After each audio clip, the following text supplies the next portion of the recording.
এই যে সে দূরে গেছে বলে বলছি, এতটুকু 2.5 বছরের বাচ্চা সে কিনা বিড়ি খাচ্ছে, খৈনি খাচ্ছে। শুনছেন যা, সেটা ঠিক, সে বিড়ি খাচ্ছে, খৈনি খাচ্ছে। এতটুকু বাচ্চা যা ভয়ঙ্কর। সময় যে বাড়ির লোকের শিক্ষায় বাচ্চারা শিক্ষিত হয়ে ওঠে, এটা কিন্তু ভুল কথা। কিছুটা ভুল শিক্ষার জন্য আপনারাও দায়ী। আপনারা মানে আপনারা প্রত্যেকের মধ্যে কিছুজন আছেন, কিছুজন না বলছি, কারণ আমাদের এই সমাজটাই মানে বাচ্চাদেরকে এক ধাপ এগিয়ে দেয় নষ্ট করার জন্য। মানে বাচ্চারা কি শিখবে? রাস্তায় যাচ্ছে লোকজন, বিড়ি খেয়ে খেয়ে চলে যাচ্ছে কিছু লোক, আর ও এসে এই 2.5 বছরের বাচ্চা, সে এসে বাড়িতে অ্যাক্টিং করছে, এরকম নিয়ে উড়িয়ে দিচ্ছে। মানে বাচ্চারা ভালো জিনিস থেকে খারাপ জিনিসটা বেশি আগে তারা কিন্তু নিয়ে নেয়। ভালো জিনিস শিখতে বলো শিখবে না, যেটাতে বারণ করবে সেটা তারা আগে নেয়। সেরকম তারা খারাপ জিনিসটাও আগে নিয়ে নিচ্ছে, বলছি যাচ্ছে। তাই বাড়িতে এসে অ্যাক্টিং করছে। তার মা জিজ্ঞেস করতে বলছে আমি ধূপ খাচ্ছি, ধূপ। ভাবুন, তার মনের ভিতর চলে এসছে যে এটা ধোঁয়া উড়ে যাচ্ছে, মানে এটা ধূপ, এটা খেতে হয়।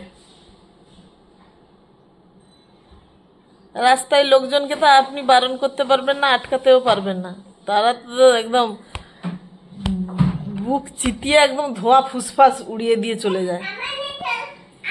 কাটাকাটি করা হবে ওর সামনে, ওর মাথায় আরো তত চেপে যাবে ব্যাপারটা। আরো একটা জিনিস, শুধু এইখানেই শেষ নয়, একটা তার মার গয়নার কৌটো নিয়ে সবসময় কাছে কাছে রেখেছে, তাতে কাগজের টুকরো টুকরো করে ভরেছে।